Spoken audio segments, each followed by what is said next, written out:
Hello student, I am Sweta Parmar from St. Thomas School, Surat. Standard 9, Subject Hindi, Lesson number 6, मेरी बीमारी श्यामा ने ले ली, Part 1, जिसके लेखक है हरिवंश राय बच्चन। जन्म 27 नवंबर 1907, निधन 18 जनवरी 2003। वे लेखक, कवि, विचारक और स्वतंत्र सेनानी भी थे।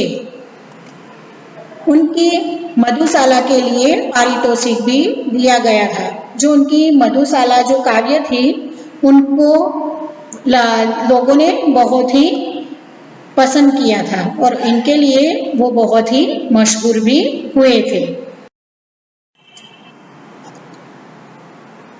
यहाँ पे हरिवंश राय बच्चन ने लिखा है, तू न थकेगा कभी, तू न रुकेगा कभी, तू न मुड़ेगा कभी, कर शपथ कर शपथ कर शपथ, अग्निपथ अग्निपथ अग्निपथ।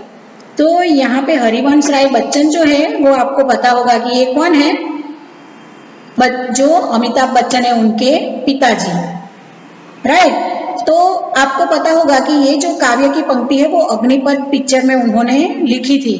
पर यहाँ पे उनको कहने का मतलब ये है कि हमें जीवन में कभी भी थकना नहीं है, रुकना भी नहीं है और ना हमें कभी पीछे मुड़ना है।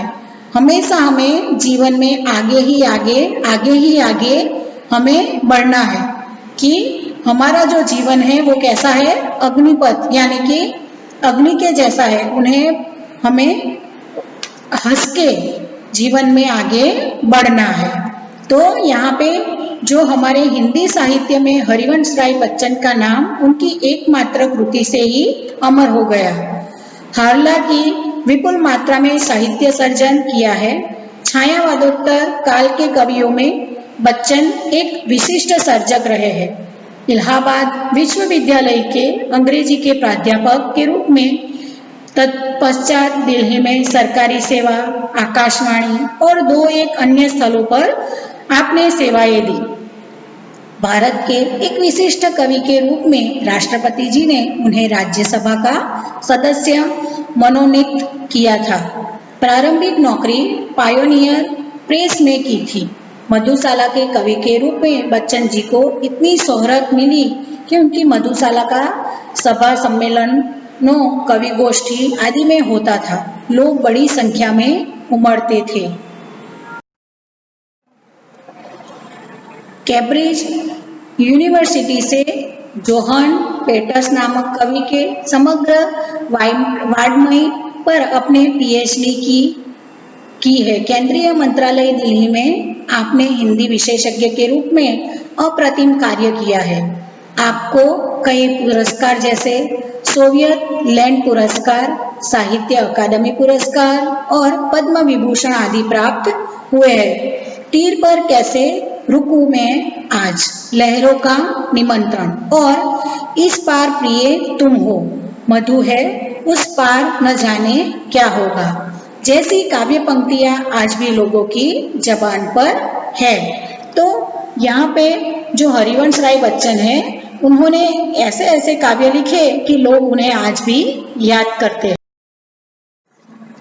मधुशाला, निशा निमंत्रण, सप्तरंगिनी, मिलन यामिनी, आकुल अंतर और एकांत संगीत नामक इनके सुप्रसिद्ध काव्य संग्रह है। तो क्या भूलूं क्या याद करूं, नीट का निर्माण फिर, बसेरे से दूर और 10 दार से सोपान तक शीर्षक से 4 खंडों में लिखी आपकी आत्मकथा है। मेरी बीमारी श्यामा ने ले ली आत्मकथांश है जो क्या भूलूं क्या याद करूं में से लिया गया है। बच्चन जी की प्रथम पत्नी का नाम श्यामा था, जो सही अर्थ में एक आदर्श जीवन संगिनी थी। श्यामा की बीमारी उनकी खुद की न होकर बच्चन जी की थी, जो सेवा करते करते ले ली गई थी। बच्चन जी का यह मंतव्य श्यामा की युक्ति, भक्ति, कर्तव्य परायणता और श्रेष्ठ का प्रतीक है।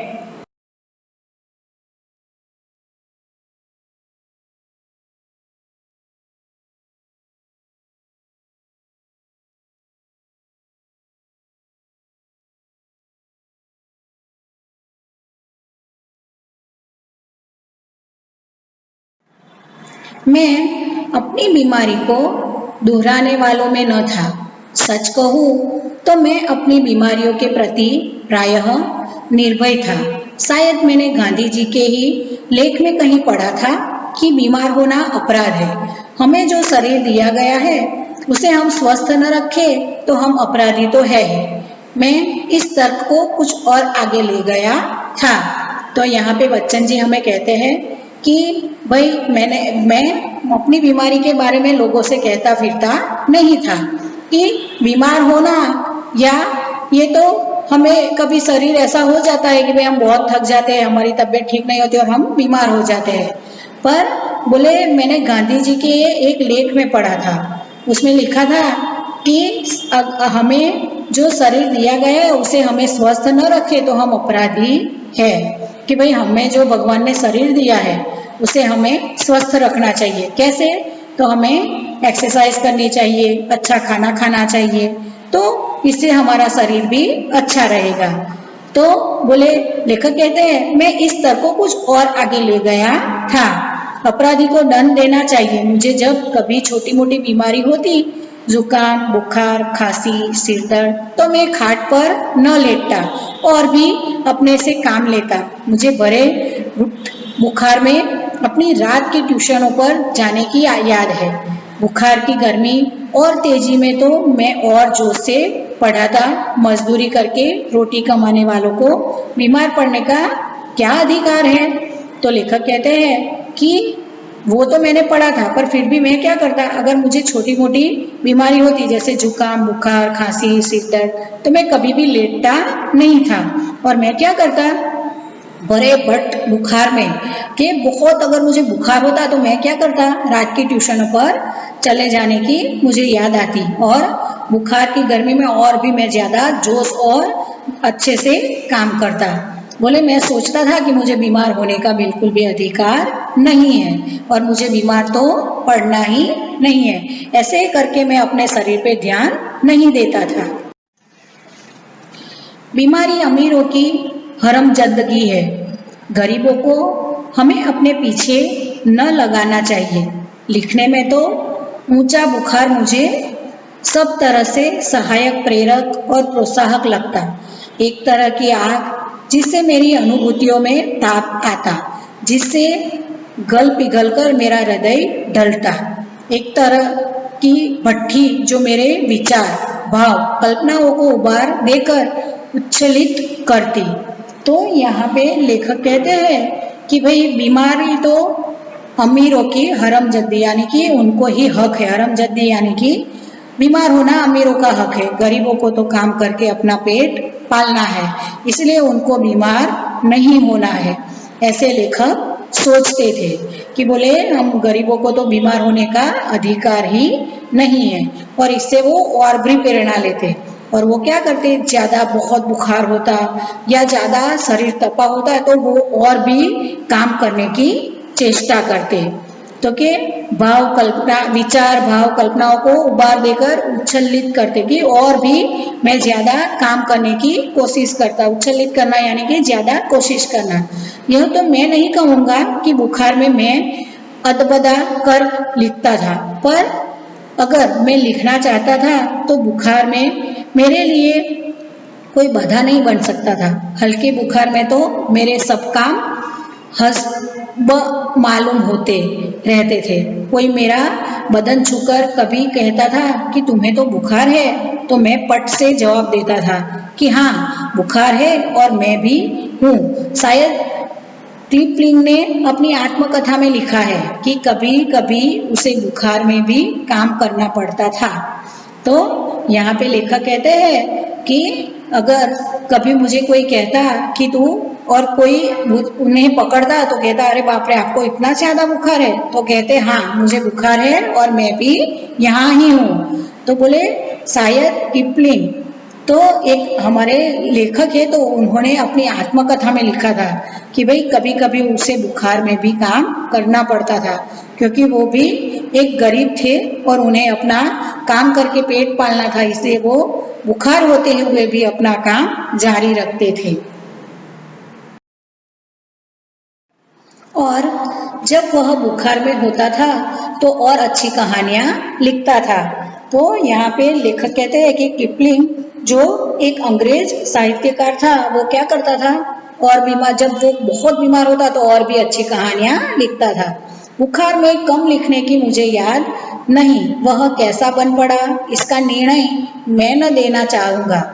प्रसंगवश मुझे याद आ गया है कि अपनी दो चट्टाने की दो सबसे बड़ी कविताएं सात्रम के नोबेल पुरस्कार ठुकरा देने पर और दो चट्टान अथवा सिसिफस बरकक्स हनुमान मैंने प्यूरीसी में पड़े पड़े लिखी थी। बहरहाल जब मैं अपनी जवानी पर था बहरहाल जब मैं अपनी जवानी पर था, बीमारी मुझे पराजित न करती थी, मैं ही अपनी जिद से बीमारी को पराजित कर देता था। कि बुखार सुखार आखिर कितने दिन चलता। विश्राम तिवारी कहा करते थे, मार के पीछे भूत भागे। मैंने अपने प्रयोग से सिद्ध किया था, काम के पीछे बुखार भागे। तो यहाँ पे लेखक कहते हैं कि ये जो सब दो चट्टाने सबसे बड़ी कविता है सात्र नोबेल पुरस्कार तो के ठुकरा देने पर और दो चट्टान अथवा तो सिसिफस बरस हनुमान मैंने प्यूरीसी में पड़े तो के वो बहुत बीमार हो गए थे। तो उस टाइम पे उन्होंने इतने बुखार में भी ये उन्होंने लिखा था कि वो कहते हैं कि यहाँ पे तिवारी जी करके है जो बोले, वो कहते थे कि मार के पीछे भूत भागे। तो मैंने उनको सही प्रसिद्ध करने के लिए मैंने क्या कर दिया, काम के पीछे बुखार भागे। इस तरह से वो हमेशा मजाक में अपनी बीमारी को लिया करते थे और अपने बुखार को लेकर भी वो बिल्कुल भी चिंतित नहीं थे। और अगर हमें बुखार आ जाए तो हम बहाने बनाएंगे कि मम्मी आज मुझे बुखार है, मुझे स्कूल नहीं जाना है, राइट। पर यहाँ पे देखो ये जो लेसन है आपको क्या सिखाता है कि वो बुखार में और भी काम करते थे। मतलब हमें कहते हैं ना कि भाई हमारे साइकोलॉजिस्ट है कि भाई हमें अगर कहेंगे ना हमारा सर दर्द होता है तो वो सही में होने लगेगा। कि हाँ वो ये लेखक कहते हैं कि मैं बुखार को लेकर अगर बैठा रहता तो मेरा काम बिल्कुल भी होता नहीं, इसीलिए मैं काम के अंदर बुखार को कभी भी आने नहीं देता था। यह बुखार मामूली न था, इसका संबंध उस तूफान से था जो पिछले 9 महीनों से मुझे झकझोर रहा था और जो शांत होने से पूर्व सबसे अधिक विध्वंसक झटका मुझको दे गया था। तो लेखक कहते हैं कि ये कोई मामूली बुखार नहीं था, उनको यह बुखार 9 महीनों से आ रहा था। और इसके पीछे क्या था कि भाई एक बहुत बड़ी बीमारी, जैसे जब तूफान आने से पहले पानी एकदम शांत हो जाता है, वैसा लेखक कहते हैं वैसा मेरे जीवन में एक विध्वंस बहुत बड़ा ही कुछ होने वाला था। यह उसका मुझे पता था। स्कूल बंद था, ट्यूशनों पर मैं जाता था, उनकी आमदनी की मुझे ज़रूरत थी। किताबों की बिक्री अभी नियमित नहीं थी, कर्ज सिर पर चढ़े थे। बुखार 10 दिन चला, 20 दिन चला, महीने भर चला, 2 महीने चला, जुलाई आ गई। अब बुखार के साथ ट्यूशन पर ही जाना न होता, दिन भर स्कूल में पढ़ाना भी पड़ता। बुखार का नमूना वही, सुबह बिल्कुल नहीं, शाम को 101, 102 से 2 के बीच इतना उनको बुखार हो जाता कि भाई शाम को जब घर से वो काम से बाहर से आते तो उनको 101 डिग्री 102 डिग्री तक उनको बुखार चढ़ जाता। कमजोरी दिन दिन बढ़ती हुई, कभी कभी धीमी खांसी, दवा शौकिया दवा बाटू एक होम्योपैथिक कर रहा था। कभी कभी सोचता क्या मुझे तपेदिक हो गया है। हो गया हो तो एलोपैथी का इलाज तो अपने। तो के लेखक कहते हैं कि यह बीमारी जो थी वो कोई मामूली नहीं थी, उनको 9 महीनों से उनको बुखार आ रहा था और ये बीमारी जो थी उनको लेकर वो बैठे भी नहीं रह सकते थे, क्योंकि उनको स्कूल बंद हो गया था, ट्यूशन पर जाना था, स्कूल के कारण वो उनको पैसे मिलते थे वो भी अभी बंद हो गए थे। तो कि किताबों की बिक्री, क्योंकि वो लेखक थे, कवि थे, एक बहुत बड़े जो उन्होंने नॉवेल भी लिखा था, तो वो लेखक कहते हैं कि उस टाइम पे इस बुक को नियमित बिक्री भी, किताबों की जो वो किताब लिखते थे उनकी भी बिक्री नहीं होती थी और कर्ज ये सर पे चढ़ा हुआ था। तो यह बुखार जो है उनको दिन चला, 20 दिन चला, महीने भर चला, 2 महीने चला, फिर तो जुलाई भी आ गया पर वो बुखार जाने का नाम नहीं ले रहा था। और साथ में उनको ट्यूशन भी, क्योंकि स्कूल बंद था इसीलिए उनको ट्यूशन करना था, और जब ट्यूशन चलता तो दिन भर स्कूल में भी पढ़ाना पड़ता था, तो बुखार उनको हमेशा रहता था।